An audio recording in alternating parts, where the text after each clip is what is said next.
Sir, Modtricca, back up in this thing, man. Today, I'll be reacting to some creepy videos that'll have you sleep with one eye open. Also, apologies that it's been a while since I put a video out. I've just been feeling under the weather lately, but I missed the community, and since I'm feeling a little better, I thought I would try to get one out for you guys. Thank you for being so patient with me, and with that being said, let's get it. That gate, right here.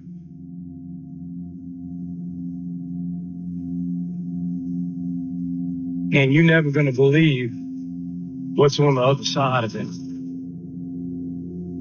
gonna try to get past here before they stop me. A lot of people don't even believe me when I tell them about this thing. What the is that? Huh? It's exactly what it looks like. A satanic idol of New Orleans that is literally in the shadow of Lee Circle. That podium is the podium that used to have the statue of Robert E. Lee on it that caused all the controversy that saw them remove the statue. And I don't know when this thing showed up, but it's obscene, as you can see.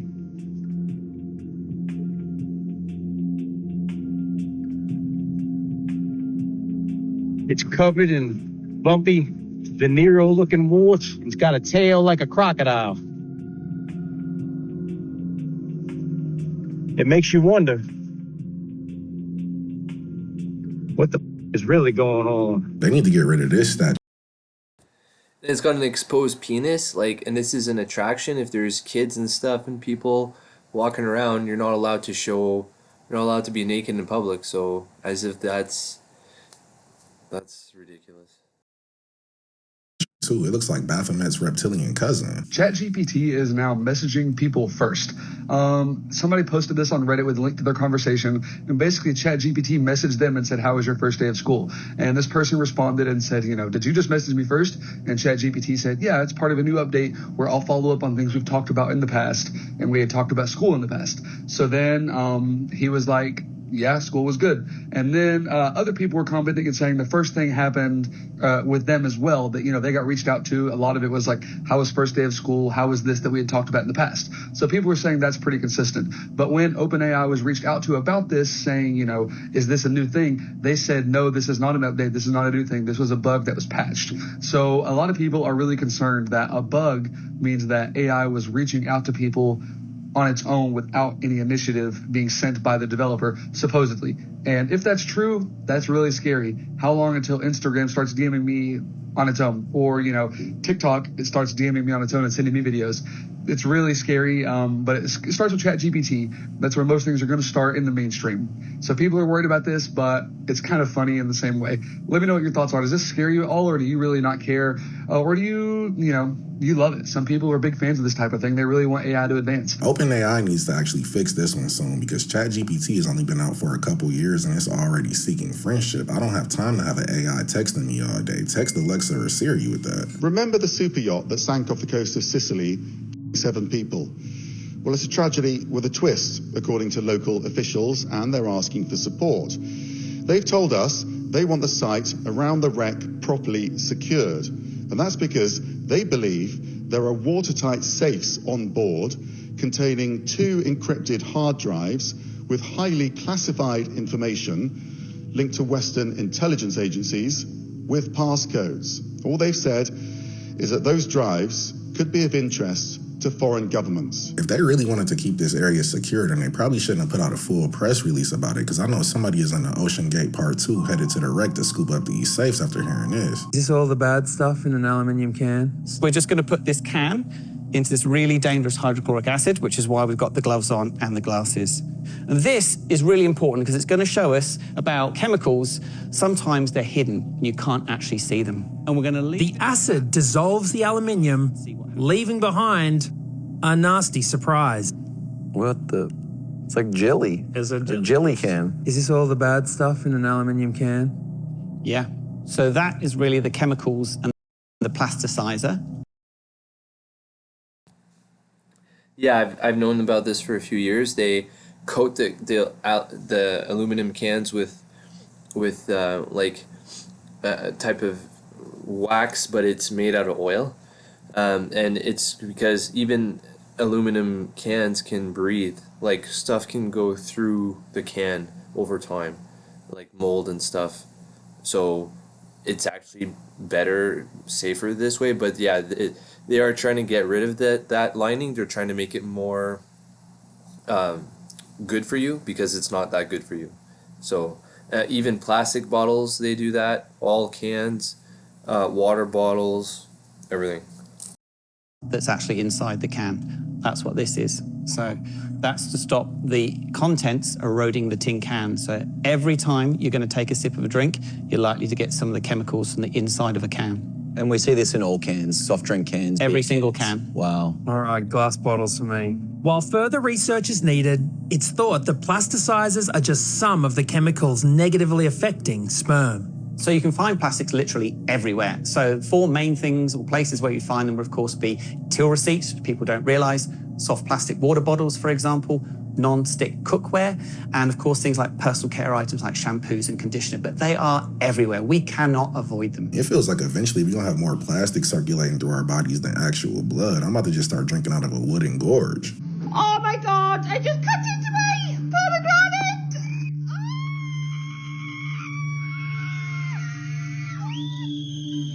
At least we know for sure they didn't use pesticides, but this is a little too organic for me. The entire board of 23andMe resigned today, and I can't help but thinking that this entire company is playing out like a Black Mirror episode. Every single member of the board just resigned from DNA tester 23andMe, and I just want to get one quick thing out of the way.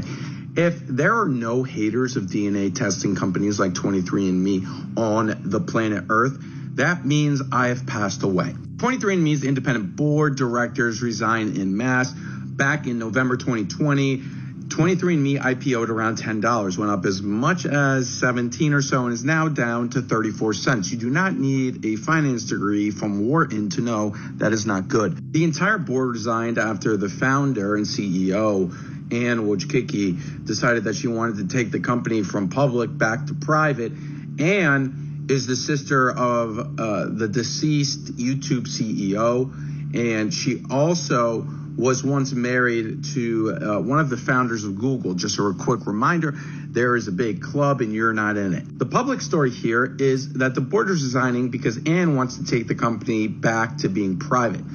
Biologist Jean-Francois Guerepet quote tweeted and said, "Something very bad happened," and I don't think he's talking about the story that is public. 23andMe has always given me a bad feeling. It's always given me a deep gut bad feeling, a Black Mirror episode feeling, a sinister feeling. A world where it's almost impossible to exist and have a job unless you agree to use a cell phone and other devices that essentially give away your data for free. We now have companies where you pay money to give them your DNA, and then they tell you that you're 3% Scandinavian. Woohoo! And now, hundreds of millions of people's, if not billions of people's DNA is stored somewhere. And surely 23andMe is just doing all of this to, help people connect with their ancestors and, look at their family tree and look at where their ancestors live. Like, this is just truly a feel-good. And then they can sell that DNA to people that are doing genetically modifying DNA with vaccines and things like that, and who knows, Company. And now let's just say they are a great company. Surely there's nobody in this world that would love access to all of that DNA with people's names attached to it. It might have something to do with the fact that they were hacked last year, and maybe some of that data ended up in the wrong hands, and when it comes out that they've been cloning people or synthesizing a new virus, there's going to be 7 million people waiting outside the headquarters, so they just all abandoned ship. California is now planning on taxing people 30 cents for every mile that they drive. And get this, they said one of the main reasons that they're doing this is to help combat the homeless issue that they have. What gets even crazier is they're not just planning on taxing the residents, they're also planning on taxing anyone who comes and visits. visits. Here's the thing, I don't know, is this a good thing or a bad thing? And this is just a proposed bill, so make sure you're following and I'll let you know if they actually end up passing this. There's not much difference between this and paying a highway toll like in some other places, but California is great at creating new ways to tax people. Next, they're going to tax you for using the sidewalks. It's going to be 10 cents per step you take.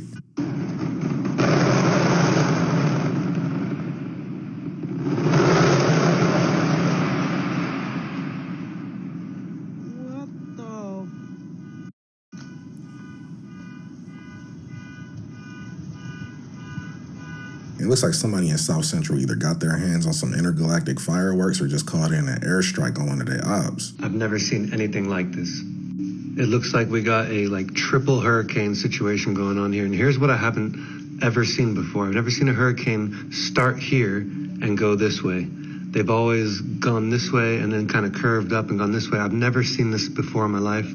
A hurricane going this way towards Spain and Portugal. So very concerning.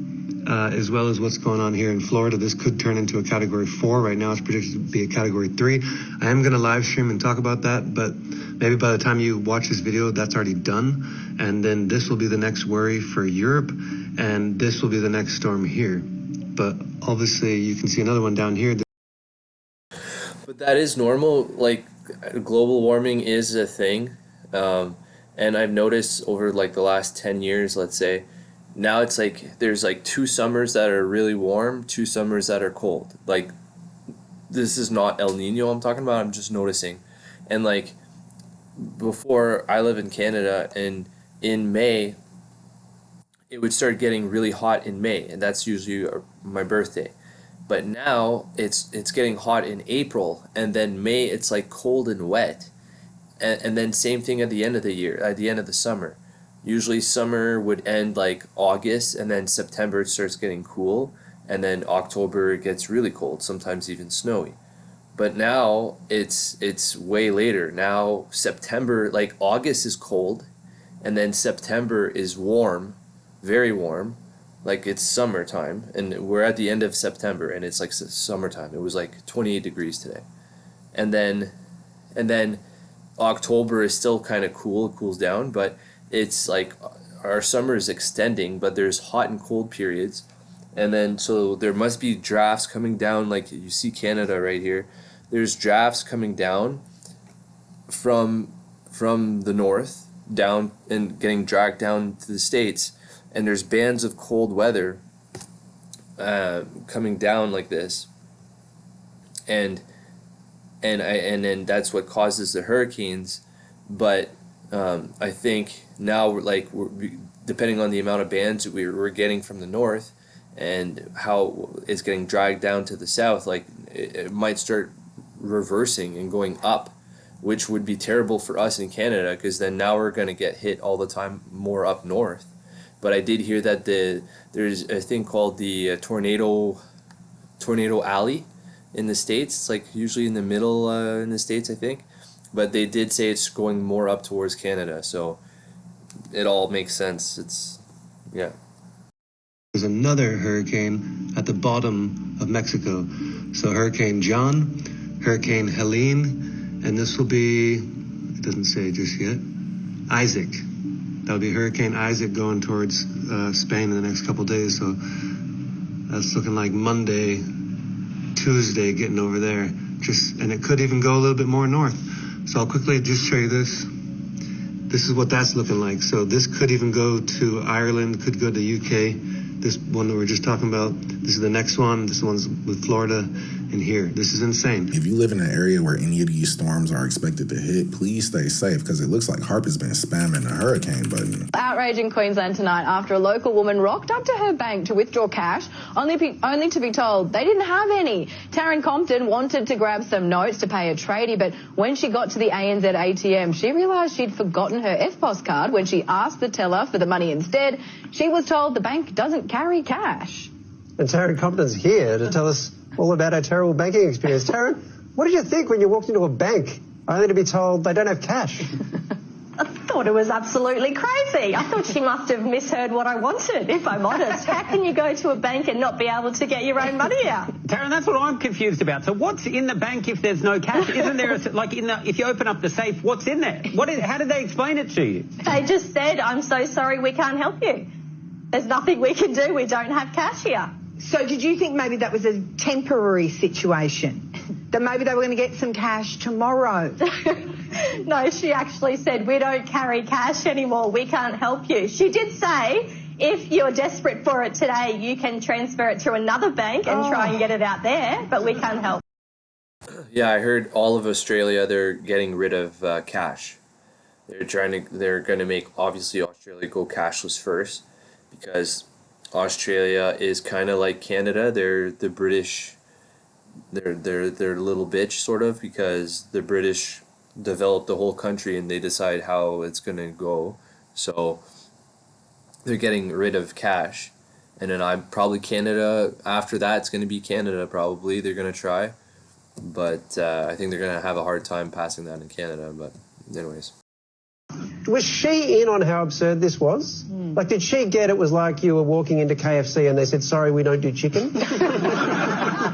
No, she wasn't. She was just, I'm really sorry, we can't help you. We just don't have money here anymore. Taryn, do you think that banks should carry money, as in cash? I do. They have got my money in their banking system. I should be able to access it, right? You have got my hard-earned cash. Where is it? I want it. And when the answer that you get is I just don't have it, it really does get you thinking about our whole banking system. I would not have left that bank empty-handed. They're going to have to go to the back and give me some gold coins or something. Okay, this is actually insane. The Cybertruck owner manual warns you that if you tow it incorrectly, it may explode. If you tow it with the wheels touching the ground like it shows in these graphics, it says doing so can lead to significant damage and overheating. In rare cases, extreme overheating may cause the surrounding components to ignite. For a truck that's built for any planet, it sure seems like you have to handle it pretty delicately. So there's a warning that in the event of a collision, high voltage and low voltage systems may be compromised and the entire thing might be energized. So before trying to transport it, you have to wait for emergency response professionals to show up and clear the entire vehicle that it's no longer charged. Failure to do so may result in serious injury. And then there's another new problem called the dreaded clunk, which happened to this guy. He said, my dual motor failed and is now a single motor limited to 65 miles per hour. Somebody asked, what the heck causes this? And he said, I was accelerating in off-road mode from 25 to 40 miles per hour when I heard a thunk, then lost the rear motor. And he said he didn't hit anything, it just failed randomly. This other guy had the same problem, and he said he tried resetting the computer and letting it rest overnight, but that only made it worse and it was then undrivable. And this brings us full circle because he said he had to drag it out of the garage and up his driveway. So I hope he read the owner's manual and didn't try to drag it by its wheels because it could have exploded. I don't know how Elon was even allowed to start selling the Cybertruck with all these issues. I saw a Whistling Diesel video where he bought a Cybertruck, and if you don't know Whistling Diesel, he just destroys everything. And he just tried towing the Cybertruck like from the back, from the hitch in the back, and it ripped the entire frame right off. So like it's an aluminum frame. You know, you can only get so strong. Yeah, it's all cast, it's all one aluminum frame, but I mean, it's not as strong as steel. And then it says it can tow up to 15,000 pounds, but I doubt that. You'll be better off driving a Tonka truck. This right here is one of the many reasons why I have a major problem with the entertainment industry. Just around a week ago, New York Fashion Week took place, and a lot of influencers had on these same exact sunglasses. Supposedly, when wearing these sunglasses in photos, it allows your face to be slightly blurred so that people can't use deepfake technology on you. Weird thing about it is that they constantly had security coming up to these influencers telling them to take the glasses off. And then when you take into consideration how much AI technology has advanced within these past couple of years, it makes you wonder what these paparazzi are really using these pictures for. Just pay attention to how weird it gets when the security keeps coming back and forth. And y'all let me know what y'all think about this in the comments.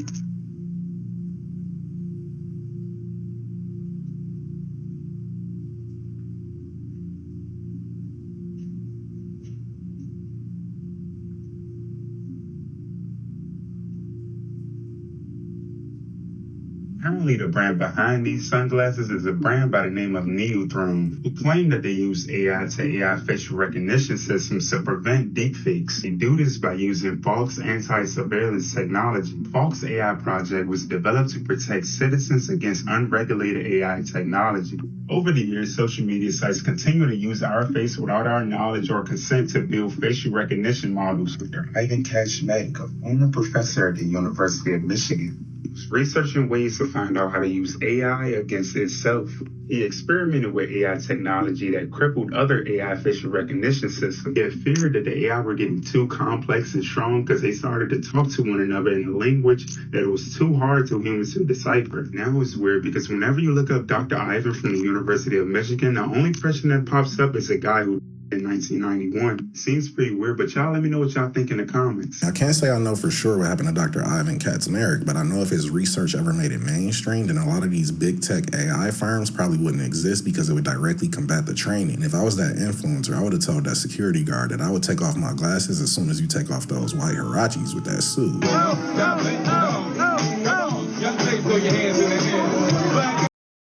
This is fucked up because I remember Ashton Kutcher did a big press conference, like it's been a while now, I don't know, 2018 or something, I forget, with Mila Kunis and a whole bunch of people, and they were against trafficking, human trafficking and stuff, and then their co-star went to jail for either raping someone or for underage, and then now you see that he's all chummy with Diddy. I've heard about this before. So it's like, so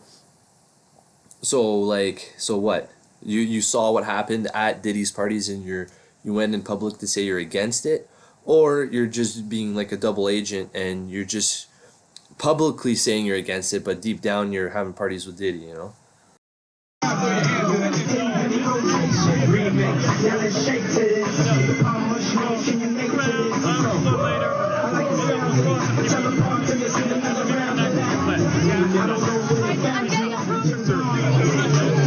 Give a shout out.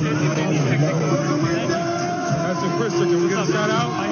I feel like pretty soon we're going to start hearing about a lot more celebrities that were regulars at these parties, but please don't tell me that Ashton Kutcher is a baby oil bandit too. So in February of last year, an F-22 fighter jet shot down an unidentified object over Canada's Yukon territory on the 11th of February. Recently, through a Canadian Freedom of Information request, the image of that object was released to the public. It literally looks like somebody took a picture and then emailed it to their buddy and then printed it out and then scanned it and sent it to their other buddy. That's about how good it looks. It's grainy. It was approved for public distribution right after the incident pretty much, but then it was held back from a public affairs official who expressed some sort of concern, saying that releasing it could create more questions or confusion. If they actually shot it down, then why wouldn't they just release a photo of the wreckage instead of this? This looks like somebody Xeroxed the Beats logo. After Typhoon Yagi hit the Hainan province in China and disrupted the power supply, it seems hundreds of residents are unable to buy anything without their phones. A user on X shared this video showing people crowded around a stall, desperately waiting for a generator to charge their phones, adding that without a phone in China, you can't even buy a piece of bread. Alipay and WeChat Pay are the two main payment apps used in China, with only 3.7% of the money in circulation in the country being cash. And this natural disaster has raised a lot of concerns around the reliance on electricity supply in an almost cashless society. This is why going cashless would be a terrible idea. And if this happened in America, nobody would be waiting to charge their phones. They would just charge into the stores and take what they want. Things get even stranger when further down the road,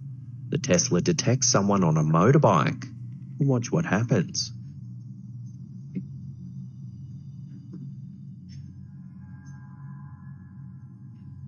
The driver finds a small motorbike figurine placed on a nearby grave, right where the car was detecting a bike.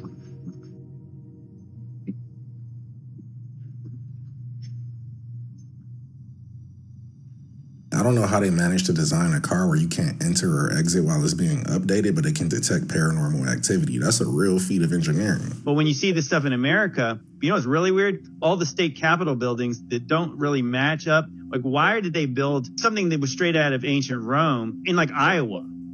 You know, like in Nebraska. 2,500 people live in a town somewhere, and they build a post office that has 700 rooms and is like an ancient castle. It's the same like with the Mormon temple where they said they went out to Utah, you know, with horse and buggy and nobody else out there, and they supposedly built this wonder of the world castle with no rails and no dump trucks and no cranes, and it goes down 40 to 60 feet underground with more building. And even think about like the 1 year timelines. A lot of these buildings are 1 year wonders where they created this very elaborate stone building in 1 year. But then you think about some of these places that have 1 year timelines, and then they work in like Syracuse, you know, Albany, Syracuse, New York, these crazy places like that. Same thing with the pyramids, you know. I forget who it was there, but it's known in literature that one of the Egyptian kings said that it took them 25 years to build it. Imhotep or whatever, that's the architect anyway. But who says that's the truth, that they didn't just discover all this stuff and then say like, oh, it was me, it was because of me, you know, or like they restored it and then, you know. So that's what these guys are saying, like this is part of a whole conspiracy of a mud flood, and where they're saying that there was a huge flood that inundated most of the country, and that the United States found a lot of the major cities. They actually dug a lot of it up and it was already there. But yeah, it's kind of a weird conspiracy. I don't fully believe in that there, but Explain to me how much work they're getting done in the dead of winter when the roads would have been horrible. Then you add snow on it, and then the logistics make no sense. Even think, like I said, go back to World War II. We're told that the Germans were not necessarily defeated by the Russian army. They were defeated by the Russian winter. Yeah. Because even with the high-tech German stuff, they couldn't even move the equipment during a harsh Russian winter. Mm-hmm. So that is like the highest tech stuff in the 40s. And then you're talking about these things were built with horses and buggies in the 1840s. Maybe it's just difficult for us to imagine that they built these buildings in the 1800s, because since we've all been alive, we've had access to advanced machinery. But even then, they must have been feeding their Clydesdales straight raw eggs and protein. Does anyone want to tell me how in 1927 Universal Studios came up with this picture of the world, when the first picture of the world wasn't available until the 1960s through NASA? No, but for real though, does anyone want to tell me how Orson Welles could have made an alien invasion radio drama in 1938, a full 9 years before aliens crashed in Roswell? I'm not saying Orson Welles was an alien. I'm not saying that he knew something, but somebody's got to ask questions. If you think about it, the Cold War officially began in 1947, and then shortly after that was the Roswell UFO crash, also in 1947. So maybe they used the Orson Welles UFO invasion bit as a script to kind of gain a psychological advantage that we were in possession of advanced technology. That's my theory. These are the parts of France where World War I never really ended. This is called the red zones of France, and it's essentially just an archipelago of former battlegrounds that are still so polluted, pockmarked by the war. It's considered so toxic that humans aren't even allowed to enter. I don't know, it low-key looks like a golf course. So during World War I, there were about 60 million shells fired at Verdun, but 15 million of them failed to explode. So these rogue shells just created a bunch of craters that left behind heavy metals and lethal chemicals. To give you a sense, 99% of all plants die in the red zone due to the levels of arsenic. After the war, France divided up these former battleground areas into 3 zones, and the red zone closest to the front lines were deemed the least safe. They were like damaged beyond repair. Nothing can live there. It's too dangerous to even clean. I'm sorry there, but this girl, just the way she talks, she's a little bit stupid and annoying. And then, like, does she clean her hair? What's going on with her hair? It's all super fucking greasy. Like, did you put mousse in your hair? If you did, it looks like shit. And if you didn't, well, when's the last time you fucking showered? Asmongold over here. And today, even though the red zone has slightly been reduced, about 40 square miles of it, which is the size of Paris, are totally uninhabitable. And it's been over a century. There's still tons of unexploded shells everywhere, littered, some areas so polluted that nothing will ever have hope of growing. Allegedly, it could take 700 years to clean up all the shells and unexploded material. Now there's these ghost towns in these zones because there was a minor forced relocation because the government was like, it's way too dangerous to live here. Good to know, because hiking through the French countryside would be like playing hopscotch in a minefield. We have both seen the film that was taken out of the Dulce facility. Why would somebody make pictures like this showing the creation of some sort of alien being? And this is a facility. This is a facility that's run by the United States government. I mean, with your tax money. Hamilton talked about the Dulce facility, and I've also heard about, genetic engineering programs at Area 51. Yeah, there's no question that Dulce exists. I was the one that kind of led the research on that. I was at a meeting in Crestone, Colorado, and Tom Adams handed me a letter from a lady who lives in Las Vegas, and she was the one that tipped us off that this thing existed. So I talked to her, and she knew the location of some photos and videotape that had been taken inside Dulce by a guard who escaped during what they call the Dulce Wars of 1979. He used to contact her every 6 months, and he said, if I ever miss contacts 2 in a row for a year, you can go after this box, which they had hidden somewhere here in Nevada. The footage looks completely fake. Like, he's a really good cameraman for a security guard, and where's everybody else in the fucking base? And, like, yeah, I lean more towards these are all psyops that the U.S. were doing so that Russia thinks that the U.S. are super advanced with aliens and might as well not even try to develop anything, Contained 6 minutes of videotape, 25 black and white photos, and some other documentation about what went on in Dulce. About 2 years ago, he did turn up missing. We never heard from him. And I think there was like 12 or 13 attempts after the box, but it had been hidden maybe at least 10 years ago in the terrain and the foliage and everything changed. I don't think they ever got it out. He said on level 5, he'd walk on by and people would be in cages and screaming and begging for help, and he was told to walk straight on through and not look or pay attention, that these people are all mad. I heard that. And then from another source, Air Force engineering source, I heard that when he went there, they referred to it as Section D. And then Bob heard it referred to when he was up at the test site just once, and somebody mentions something about it being shipped to Dulce, but that's the only reference he ever heard to it. I call these, the guys who are working in the facility as Igors, the invisible government's obedient robotons. It really is a Frankenstein factory. If this is true and there's actually an underground alien base at Dulce and they ask me to work there, I don't care how much money they offer. I'm saying no, I would rather be the mailman at Area 51.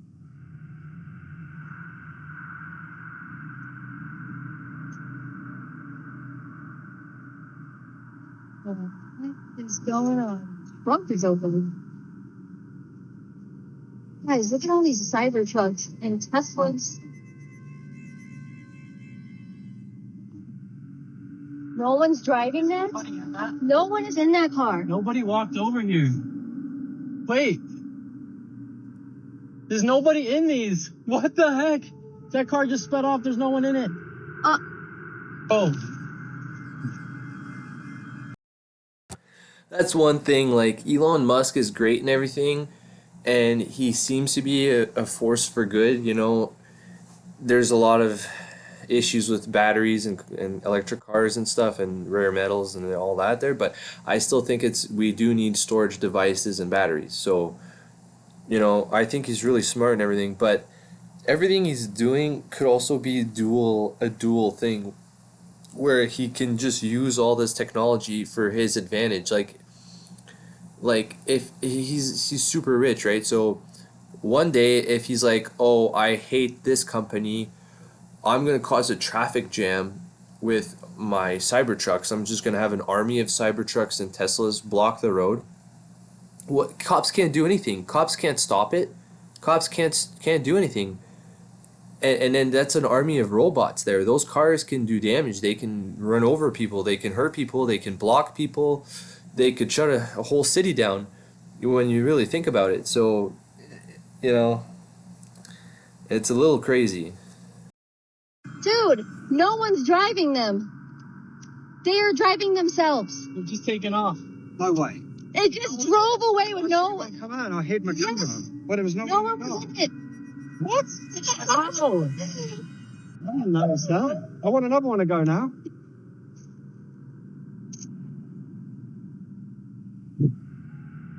This reminds me of Leave the World Behind. I would not be in that parking lot waiting to get kabooshed by a Tesla.